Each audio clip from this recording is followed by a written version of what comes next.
We are getting very close to the Motocross of European Nations, which will take place in France on the 21st of April. The event will focus on the young riders, so that's the 85s, the 125s and the 250s. But for the very first time, the women will take place too, so we'll see you there.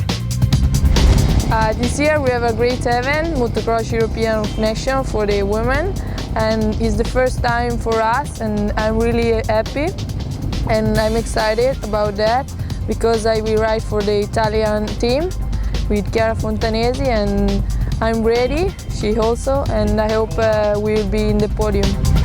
Hey, the Motocross of European Nation this year will be also running the girl class, so let's go see what happened with the Italian team. Hello everybody, we ride this year at the European of Nations in Castelnau de Levis. I ride for the Dutch team. French team.